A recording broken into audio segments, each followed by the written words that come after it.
Hey everybody, Asher here. Welcome to a postscript of this Starsector run. Something I don't normally do, but given that this series went on for over a year, I feel like it's a little bit warranted here. And I know there's some disappointment from the end of the last episode, some people considering that we still have plenty of good officers here technically in the game and available who could be joining in the run and us rebuilding and everything, but there is a lot of meat on the bone left in this run. That is true. But the counter to that is that when somebody is killed in action, there's a lot of work that's left unfinished. And sure enough, dying at the research station here with potentially a bunch of losses has left Sieghart Immortalis kind of without its name. So we're going to go over a few things in this postscript. And I want to start with maybe one of the more surprising developments is that first off, we still have all of our planets. If I look at our colonies here, you can see our money is down. The reason for that is that I try to follow a few rules here. One is granting every single one of these colonies autonomy. So they are all running on their own. We still get a tiny bit of money, but that's why the net income there is lower. Strangely, Cradle actually survived as well. And one of the things that's been going on here, we don't have a lot of like an event log or anything because, as I said, things have sunk into a stasis, but I've had factions attempt to invade Cradle and fail. So that's kind of where we're at. We are in a world here. We're just going to go ahead and hop into this just to take a look here. And let's look at the faction directory just to see where we are. First off, Sieghart Immortalis. That is us. And remember, the goal here before was twofold. One was to bring sort of peace through whatever means necessary to the stars, to the system. And the other was to conquer the Dark Forest. Remember, that was and still is one of the overarching themes of the game. So goal one, it appears has kind of worked. Goal two, the Dark Forest bit back and won. There's always something a little bit more dangerous out on the horizon. But if we look at the factions here, you can see there hasn't been a lot of movement except for maybe Dassault-Mikoyan. We'll talk about them in just a little bit. Diable, who I eliminated, they're one of the people that invaded Cradle, and something that I did not realize for Resurgence is that even if the invasion fails, as long as they reach the planet, they get a bonus market somewhere. So that's how Resurgence works. HMI has also reappeared. The Hegemony has reappeared, been killed, and reappeared again over this time. The Independents have 3 hidden markets as well, which is very exciting here. The glorious Kingdom of Terra has lost a few things and gained a few other things. Legio is our #1 player still. And you can see their ledger is even just a little bit bigger. The Ludic Church and Ludic Path are really kind of non-starters here. The Persian League got eliminated and has reemerged as well. The Pirates, still doing piratey things. The Reuter Union just cannot lose Akari. They've lost everything else over time, but Akari has proven to be an impenetrable fortress. We have Psy Nation, who is kind of there. Shadow Yards, we made this. It's kind of funny because you have our faction that really just gave the power to everybody else, and they've ran with it. We'll talk about that in just a minute. The Dictat, you know, I hate saying this. It's hard for me to exactly recall if I ever ended up finishing fully eliminating them. I think I had one thing left and I just didn't do it, or they took something back. We have the POMED here, who are doing very well and have been gobbling up planets for themselves. The Vic, who have also been filling in the void, and the Zon, who have not. But I want to shock your sensibilities for a second here if we look at the Alliances tab. If I can do the alphabet here. Not only is a certain alliance missing, not only have we lost a number of alliances due to factions being eliminated and reappearing, we have Legio and Reparations who are still there. We have the Vic and Zon Empire who are still there. I don't think you're ready for this. Shadow Yards and Dassault have formed together. Shadow Yards stepped away from our alliance. The ride or die is now just die, you backstabbing sons of bitches. There we go. So they have formed a diplomatic alliance. That means POMED's on our own. That means we're on our own as well. And the first year we had a few different things I'll talk about with some screenshots, but honestly, One thing I've learned through trying to run some time here is that Starsector is not a game where time moves very fast if you're just sitting watching your place in orbit. So there's not really like a lot to do other than just wait for the game to do something. And you kind of poke a stick and say, do something. There hasn't been a lot of movement. It's almost as if the goal of Jean Pierre, which was to bring peace, the only thing that was needed was his death. So canonically, Jean Pierre Sieghart is dead, survived by his brother Jean-Baptiste. That's a story for another day. Here's our final loadout, by the way. You can see I didn't actually spend any of the story points to enhance any of these, and a few of these could have been enhanced. We also have our combat skills. We will be doing another run in the future where we can revisit. So just a few notes about what happened while we were away. We had Diable Avionics make a really big move on us. Apparently, we pissed them off by eliminating last. They attempted to invade our homeworld to reemerge, and that may seem like a good idea. It turns out that we had some defense fleets running around the homeworld, and they had some pretty big fleets as well. And it was a battle that took its toll, took out the space station. Diable did really good. Actually got to the point of invasion, and then, well, as I said before, the AI is not particularly good at invading, which is one of the demerits for this run. We'll talk about that in a little bit. But turn 2, it's interesting here. The surface battle, they were defeated. But if we look at this note as well, is that the resurgence was successful, which means they got another planet somewhere. Now, I was not necessarily watching everything all at once, but here's what resurgence means. They have a hidden market. We don't know where it is. Persian League also attempted to go after Zaffa back, and they brought some people here. Another stunning development in May 29 of 228 is that Legio decided, you know what, we're going to saturation bombard somebody. And they did, and it was my ally, the Pomed. And, you know, you would think that this would turn all the other factions against them. But Legio, being who they are, I guess kind of shrugged it off. People don't totally hate them now. It's hard to say. But we do have things getting moved around. The hegemony getting eliminated again by Shadow Yards, which is very exciting. But yeah, then eventually we have just things moving along.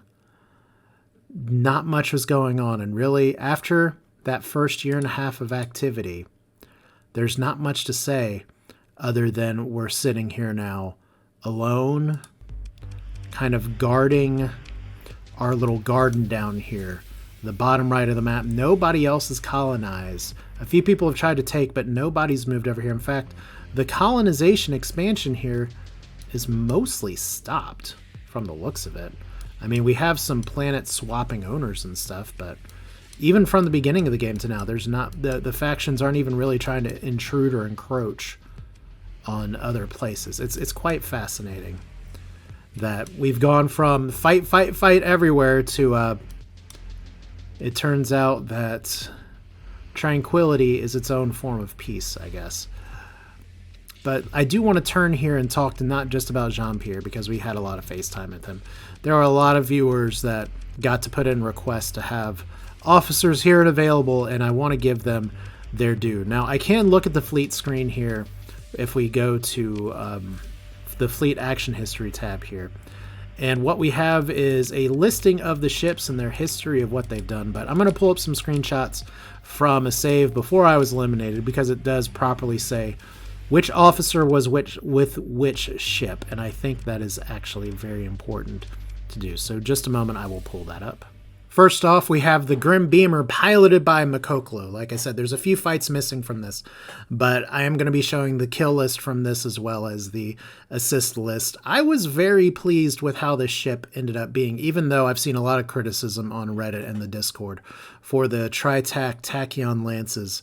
The Grim Beamer, or Breamer as it's been joked from me, mispronouncing it too many times, did a lot of work and was able to do some really good cleanup. So we have, it's been recovered 6 times, over 1 kill per battle, multiple assists, total of 3,000 some deployment points, which is very exciting.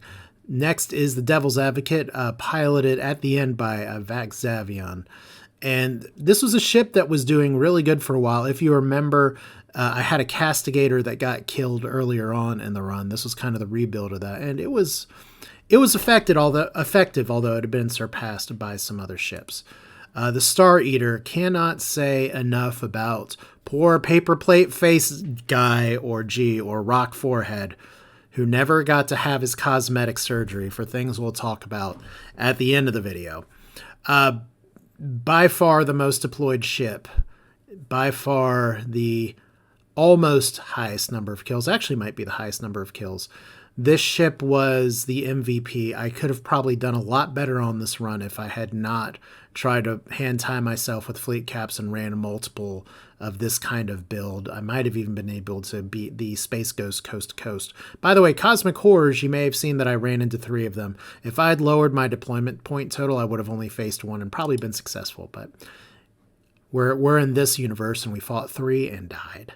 Fopri and Wim, still one of the best names here.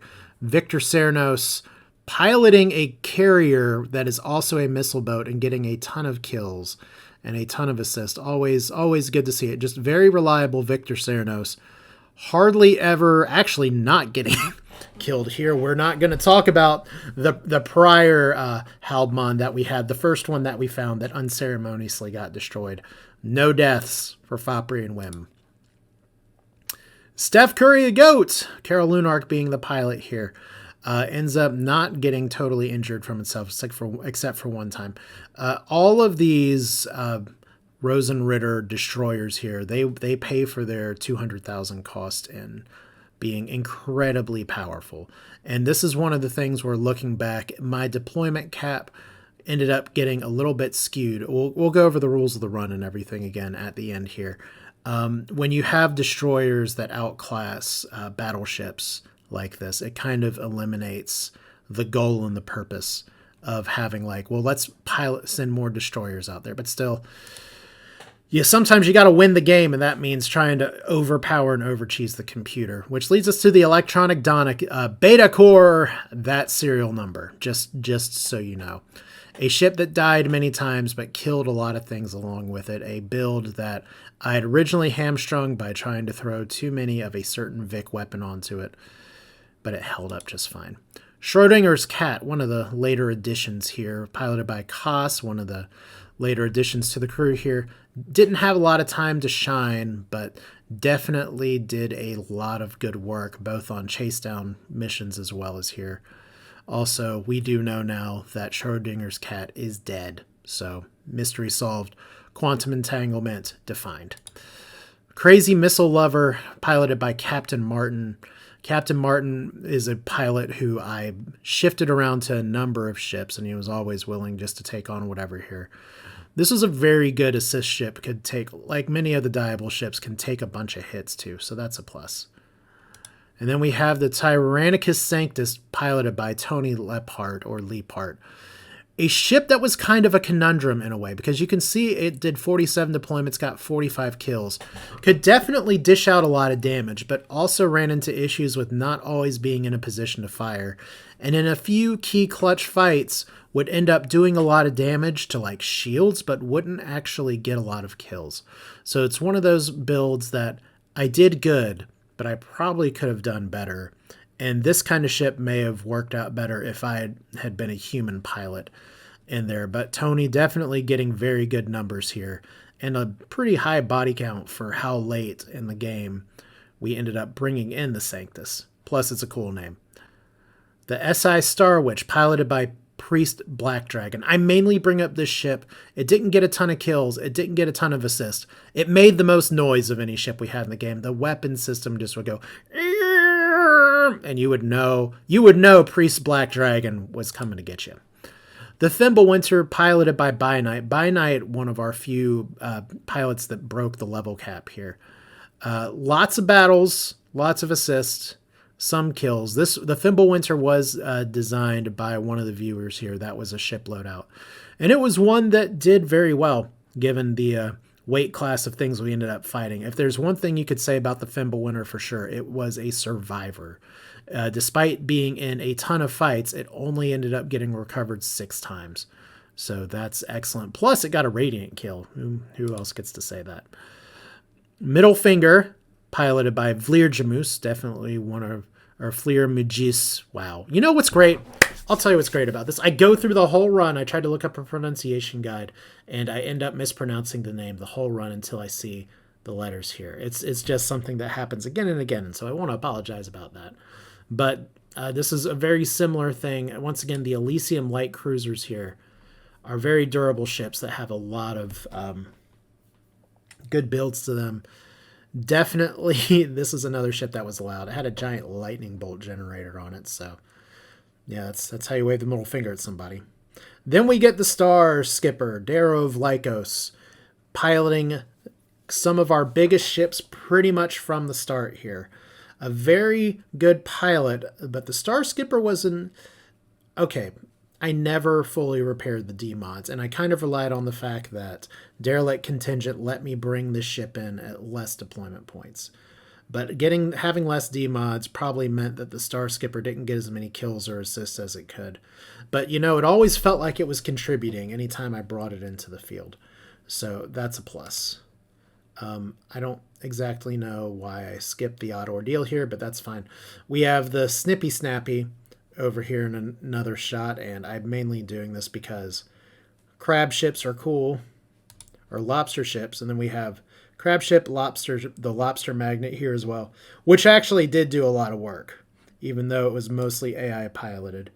We have the prayer, and then rip the ads that I never did, or not the prayer, but we had another ship that was an ads that never really got rebuilt here. Cug Hungry Dino ended up getting shifted around a lot of places and ended up settling pretty well. If there's one thing that I regret, it's that I didn't have more officers on smaller ships by the end.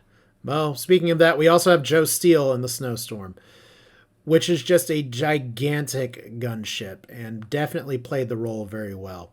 One of the deadliest ships I had, if you can see it, 38 battles, 51 kills. Had to be recovered 3 times because Joe Steele don't take shit from no one. So, what do we have? We have a lot of kills. This thing would just fire missiles like crazy. One of the things about the Galliard is that it does have a tendency to randomly overload from time to time, which would get Joe Steele in trouble, but definitely a ship that shows I've learned a little bit about diversifying my builds. And also we have the Peekaboo, who was piloted by Inuyasha, who, let's not forget, at the beginning, she was trying to pilot some of the Kingdom of Terra, like drill ships and stuff. The AI never really worked with that very well. But the AI definitely knows how to use a phase ship with a Tachyon Lance. It worked for us well in the last run for the Vic, and it worked well for us here. You note that she had 77 battles and only 34 kills. I'm surprised that number isn't higher, but I think part of it is that this is a much stronger ship early game than where we ended up in the late game, especially since I didn't have any other phase ships to kind of do a group harassment with. So the Peekaboo kind of had its time to shine in the beginning, and it must have trailed off here. We don't have a graph for that, though. And here's Black Swan, worth mentioning because it's piloted by Lindsay Dixon, who's not a viewer, but that's cool because this is a frigate, and this is the kind of thing that I was talking about here. I'd love to have more frigates that actually have human pilots in it, but on the other hand, the Rosenritter frigates are incredibly powerful, and once again, we're cheesing the game a little bit here, but that's kind of how you win. You win by cheesing the game. Here's Bobby B's Neiman Line ship. I meant to rename this. I guess I never actually did, so rip that. This ship was always more of like a soak-up damage. It literally has 2 shield plates on its side, and it did that job very well. You can see it got recovered 0 times. Good job not dying. The Thornbush, also excellent name. I think the actual comment was, "It looks like a thorny bush." There you go. Not a lot of kills, a few assists, but you know what? It brought the morale to everybody else. So Thornbush. And that brings us to Rip the Wingless Pigeon. The flagship that I used for most of this run, getting a lot of kills, getting a lot of assists, not being the number 1 ship though. And I think that's very telling for Jean Pierre in that we have a ship that is capable of doing a lot of good. And a ship that was definitely able to get in there and shoot Project Casimir big purple bolts of love. But we don't have too much else.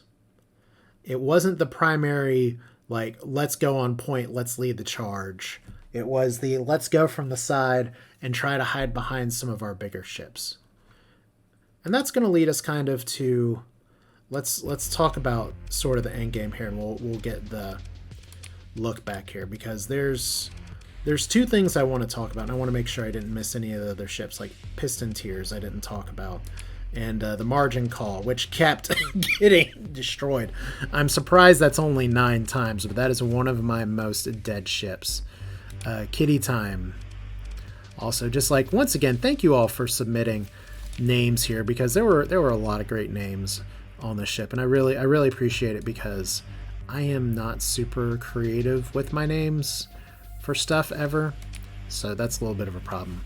If we look at like the Tier Morga, that was one of our first ships that died early on, and this, once again, these early game numbers are a little bit different. I'm surprised I didn't use the Mondlik ships more. I never quite was able to pin down a good build for them versus the larger version of it, and I thought that there was some potential here. We don't talk about this ship that died, and yeah, so there's just a whole fleet history here. I love these mods. That's why I keep 2 different combinations of combat logs here. But yeah, we don't have too much more to say about the world, other than the reason I didn't go 5 years is because things kind of stopped. So let's talk about the character here for a minute. Because if you've heard me talk on Discord, a lot of what I do, why I pick a character, why I have somebody here, is that it's a bit of a character study. And Jean Pierre Sieghart is a character that I don't necessarily learn everything about him, but I've learned something very important about him, especially as this run dragged on and towards the end. And it was a little bit of a drag, and let me tell you why. We had a world to conquer, a sector to conquer. We could have just played it safe and gone after planet after planet after planet after planet, and eventually the dominoes would have fallen. But if you notice something about Jean Pierre, it's that he picked fights that he could win. And maybe that's smart, maybe that's shrewd, maybe that's good tactics. But it never really felt like an underdog here. I mean, there's 1 or 2 times where, yeah, we had a fleet wipe and screwed up or got destroyed at the very beginning of the game. And yes, the very beginning of the game was very dangerous in its own right. But I think that there's something more to saying Jean Pierre is a pragmatist.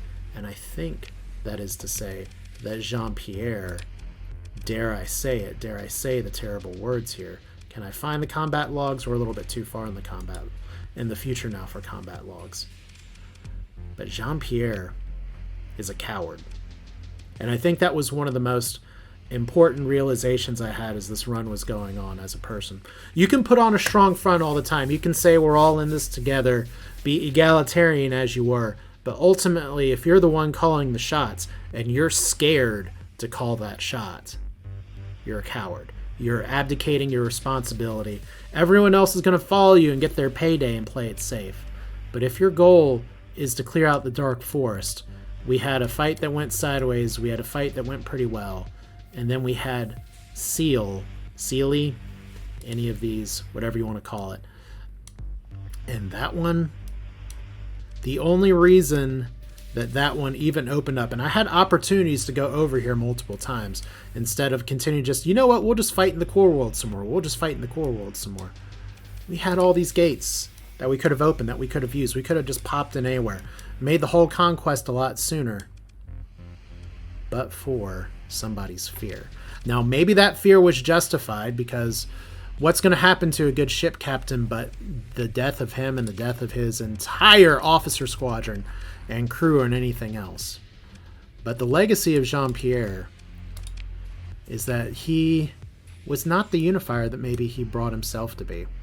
After all, what is to say that it was an alliance of convenience with Shadow Yards? As clearly they have better ties with Dassault. Maybe this was happening sooner, except that I kept feeding them worlds, so they're like, yeah, sure, feed us. We'll grow fat since you don't want to actually take care of this stuff yourself. Because once again, too much responsibility. Why face the conflict at home when you can face the conflict you can shoot at? But why fight the big things when you can only have the little fights as well? And maybe that's an insult to the character, and maybe that's a little bit of a surprise. But it surprises me too, and that's one reason I like to do this, because there is always just sort of in my mind a character that I'm thinking of when this starts up, and I think of Jean Pierre as someone who is a decorated military person who's put in a shitty situation, but is the kind of person that would totally go into some kind of expeditionary field. But then, as I've learned here going through this, when shit hits the fan, he might not be the one you want. Because he's going to try to avoid that shit as much as possible. Even if you remember in the earlier episodes, what were we hunting? We were hunting tiny fights. And some of that is opportunism, and some of that was maybe lack of stick skills on me, the pilot's end. But that never really evolved. We were looking for big bounties because we were desperate for money. Let's not forget how many times this income figure was in the huge debt figure this run. And those were really the only times we took the fights that stretched us, was that we had bills to pay. It's worth mentioning. So let's talk about the run just kind of as a meta figure here at the end. And I'm going to pull up the rules of the run here, so give me just a second.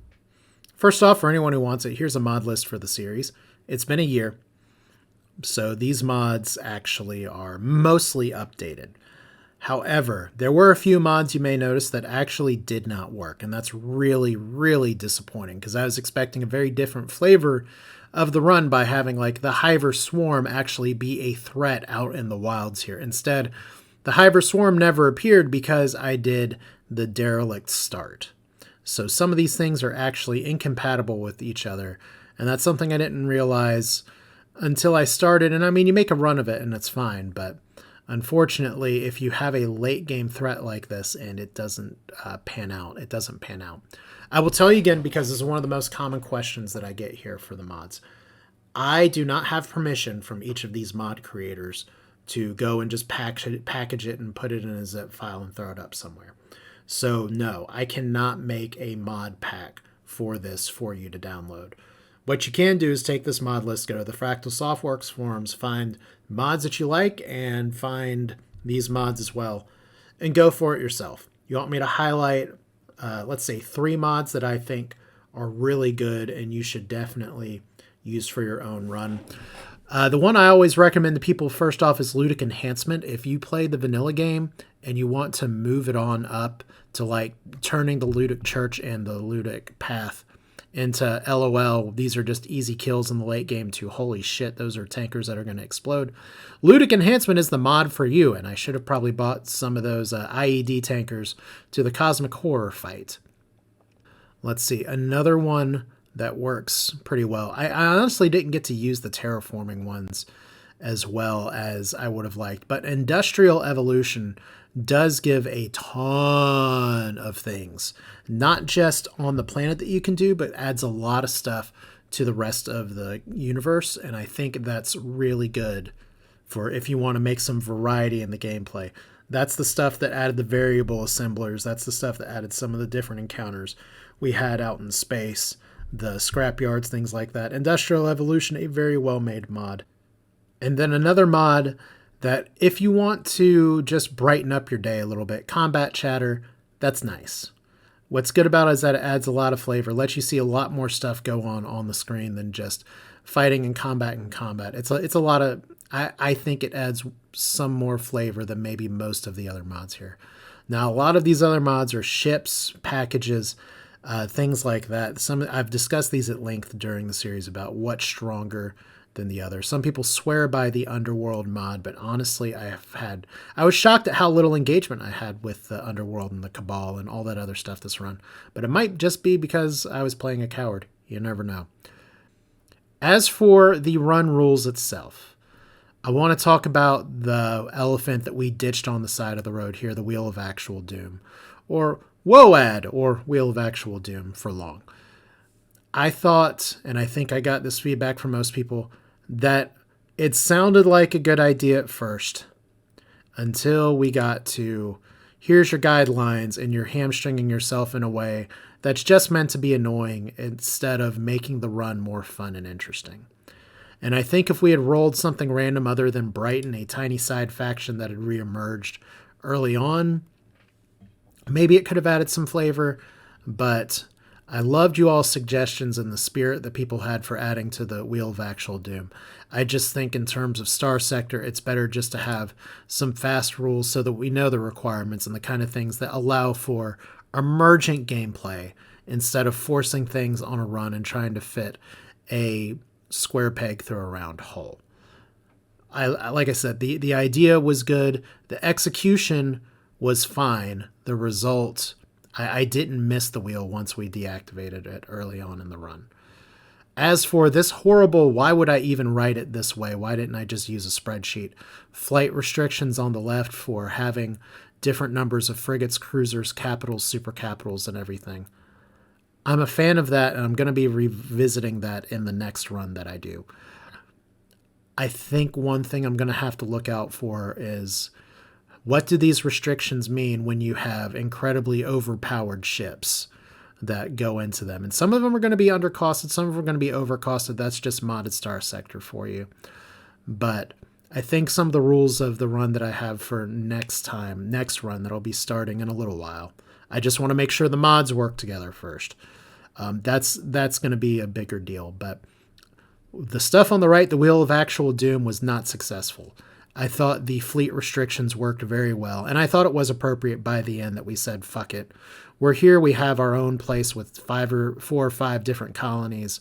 Why would we restrict our fleets anymore? When you could see the AI building patrol fleets that were just absolutely massive. So that is this run in a nutshell. And I think, once again, I just want to say that there's definitely some meat on the bone that's left here. There are some things that are left undone. But ultimately here, there's a few reasons that I thought, let's stop this. First off, like I said before, without the Hiver Swarm, without some of the other mod stuff, once that AI-controlled core world danger was gone, it's pretty much just a regular run of Starsector. And as fun as that is, we can do that anytime we want to. There wasn't really an additional story to add. The second, and part 1B is Legio. I didn't even talk about this. I've looked at these planets before, Sidor, their capital, and things like that. Legio is supposed to be an in-game threat, and they are an in-game threat. But another thing with the randomized start here, it didn't just mess with the Vic Revitalization Center not spawning its appropriate building somewhere. Legio did not have the level of defenses it was supposed to. So I wasn't as inclined to actually fight them, not because I couldn't beat them. They may have still beat me back eventually, although we had plenty of engagements with them already. It's because they didn't develop into the challenge they were supposed to be because of this randomized core world start. So we are not going to be doing a randomized core world next time. That should fix the Hiver issue. That should fix the Legio issue. Honestly, it should also fix, I did want to do the FTL ships, again, just because I really like FTL faster than light. But one of the bugs for that with the random core world start is that their worlds spawned with everything, and they had everything together, so it was incredibly unbalanced in the other direction. Also, as we get into late runs, I did do the Java update, and it makes things a little bit more stable. But if I am scared to engage with a major part of Nexerelin, like going to the unsanctioned bounty board, and I don't know which one of these is going to crash the client in the middle of a run, and we're this deep in, kind of a problem. And maybe that gets fixed in higher updates, or maybe it doesn't, I don't know. But if you noticed, I wasn't engaging with that part of the game very much lately. I just wanted to, I'm usually pretty crash averse anyway, but it's really annoying to be like, okay, the game wasn't working out like I want to. But those technical things aside, I think there's a third reason here, and it kind of goes back to what I said near the beginning here. Thematically, this game, this save, was about exploring the idea of the Dark Forest, the idea that out there in space is a world that is absolutely dangerous and terrible, and so we should just turn off all the lights and hide from the other dangers that are out there. And I think to a point, we did a really good job as our own faction of turning into that danger. But also it ate us at the end of the day.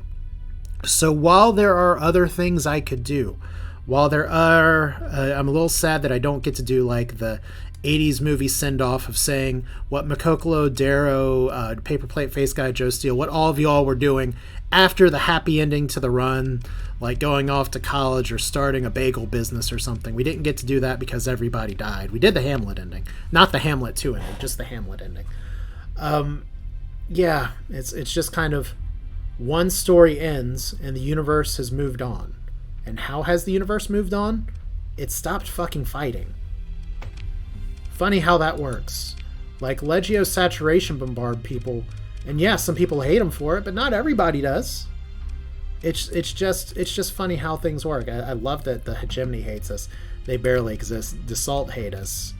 But it's the same thing here. We're not even relevant as Sieghart Immortalis anymore. Our colonies are autonomous and it's fine. Nobody's even really trying to attack us. Sometimes alliances will declare war on us, but it's been over a year since anybody sent anything to us. So we have our garden. We have our space. We have relative peace, but not permanent peace. And our protagonist, not necessarily the good guy, but the protagonist here, Jean Pierre, he died before maybe that thing lurking in the corner, whether it's Omega or whoever, could conquer or slaughter everybody else that's in this version of the Procyon sector. So like I said before, I have plans for the future. I have plans for what the next series will be. I know some people are disappointed that I didn't make it to the arbitrary 100th episode, but I'm not going to run something to a round number just because I can. It felt very natural just to be like, well, we've won, let's go. Even if it was the wrong move, it was the move. You get a vision quest, you get a calling, you get a, we've already done all of this and everyone looks to you. And finally, you know, you have to take that leap. It's one of the conversations I have with people at work. A lot of times it's like you're scared to do something, but sometimes you have to do it, even if it hurts. And unfortunately, in Jean Pierre's case, even if it killed him.